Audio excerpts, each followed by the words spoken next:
నేను చెప్పగలను. Right, continue చేద్దాం. మనతో పాటు సీనియర్ జర్నలిస్ట్ నరా విజయ్ కుమార్ కూడా లైవ్ లో జాయిన్ అవుతున్నారు. అండ్ అలాగే రాజు నేత బీజేపీ నాయకుడు లైవ్ లో కంటిన్యూ అవుతారు. ఒకసారి బీజేపీ దగ్గరికి వెళ్ళే ప్రయత్నం చేస్తున్నాను. రాజు నేత గారు, దాదాపుగా 8% మీకు అంటే 8% ఓట్ షేర్ రావచ్చు తప్ప ఇక్కడ మీరు అధికారం ఇన్ ద సెన్స్ నియోజకవర్గంలో మీరు ఇక్కడ అధికారాన్ని చేజెక్కించుకునే అవకాశం లేకపోతే మీరు అక్కడ గెలిచే అవకాశం ఇక్కడ లేదనేది సర్వేలు చెప్తున్న నేపథ్యం. దాదాపుగా మీ ఒకవేళ సాధిస్తే కనుక అట్లీస్ట్ కండిషన్స్ అంటే హైయెస్ట్గా చూసుకుంటే 15 to 20%, అది కూడా కష్టం, బట్ 15 to 20% అని చెప్తున్న నేపథ్యం. ఏం జరిగింది? బీజేపీ ఎక్స్పెక్టేషన్స్ ఎక్కడ దెబ్బకొట్టాయి? ముందుగా అందరికి గుడ్ ఈవినింగ్ అండి. రేపు ఒక్కరోజు ఆగితే మనకు 14వ తేదీన రిజల్ట్స్ రాబోతున్నాయి. But sorry for the interruption, అక్కడ బీహార్ లో ఎలక్షన్ రిజల్ట్స్ ఎగ్జిట్ పోల్ ఫలితాలకు చూస్తే యాక్సెప్ట్ చేస్తున్నారు, బట్ ఇక్కడ మాత్రం యాక్సెప్ట్ చేయలేకపోతుందో Bharatiya Janata party. Of course రెండు డిఫరెన్స్ అయినప్పటికీ కూడా నేనేమంటున్నా, తినబోయే ముందు రుచులు ఎందుకు, తినబోయే ముందు రుచులు ముందే ఎందుకు తెలుసుకొని మనం సంబరపడాలి? ఒకటి. రెండవది ఏంటంటే ఈరోజు మనం చూసినాం నిన్న జరిగినటువంటి ఎలక్షన్ లో జూబ్లీహిల్స్ నియోజకవర్గంలో అడుగడుగున ఎన్నికల నిబంధనలను మొత్తం కూడా ఉల్లంఘించినటువంటి కాంగ్రెస్ పార్టీ బీఆర్ఎస్ పార్టీ నాయకుల మీద ఏ రకంగా వీళ్ళు చర్యలు తీసుకుంటున్నారు ఎలక్షన్ కమిషన్ గానీ లేకపోతే పోలీసులు గానీ మనం చూడొచ్చు. నిన్న ఎంత గందరగోళమైనటువంటి పరిస్థితిని క్రియేట్ చేసిరండి జూబ్లీహిల్స్ నియోజకవర్గంలో. ప్రతి పోలింగ్ బూత్ దగ్గర ప్రలోభాలకు గురి పెట్టడము, బాహటంగానే బహిరంగంగా చీరల పంపిణీ చేయడము, డబ్బులు పంపిణీ చేయడం, ఓటుకు 5,000 నుంచి 10,000 రూపాయలు పంచిరని బాహటంగానే వచ్చినాయి, మనకు వార్తలు వచ్చినాయి. అడ్డుకోవడానికి భారతీయ జనతా పార్టీ నాయకులు అక్కడికి వెళ్తే మా అందరి మీద అక్రమంగా నిర్బంధించడం, లేకపోతే పోలీస్ స్టేషన్లకు తరలించడం, లేకపోతే మా మీద కేసులు పెట్టేటువంటి ప్రయత్నం చేయడం.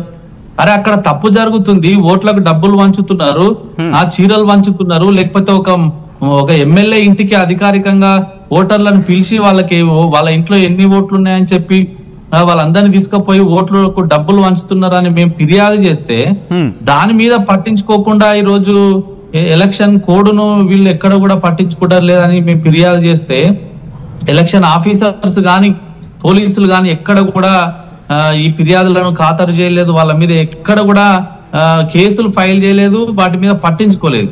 ఈరోజు అంటే నా స్ట్రైట్ క్వశ్చన్ ఇక్కడ ఏంటంటే, ఆఫ్ కోర్స్ దాని గురించి డీటెయిల్ గా మాట్లాడుకునే ప్రయత్నం చేద్దాం. ఇక్కడ కేకే సర్వే కొద్దిసేపటి క్రితం చెబుతుందంటే బీఆర్ఎస్ ఇక్కడ అధికారంలో అధికారం ఇన్ ద సెన్స్ ఇక్కడ నియోజకవర్గాన్ని చేజెక్కించుకోబోతుంది అనేది కేకే సర్వే చెబుతోంది. నిన్న వరకు వచ్చిన ఎగ్జిట్ పోల్స్ అన్ని కూడా ఇటు కాంగ్రెస్ పార్టీ ఇటు మళ్ళీ జూబ్లీహిల్స్ ని చేజెక్కించుకోబోతున్నారని చెప్తున్నమాట. సో మీరేమంటారు? అఫ్ కోర్స్ భారతీయ జనతా పార్టీగా మీరు చేజెక్కించుకుంటామని అంటారు కానీ బట్ ఫలితాలు ఎగ్జిట్ పోల్ ఫలితాలు కనీసం ఒకటి కూడా మీకు సపోర్టివ్ ఎక్కడ కనిపించట్లేదు.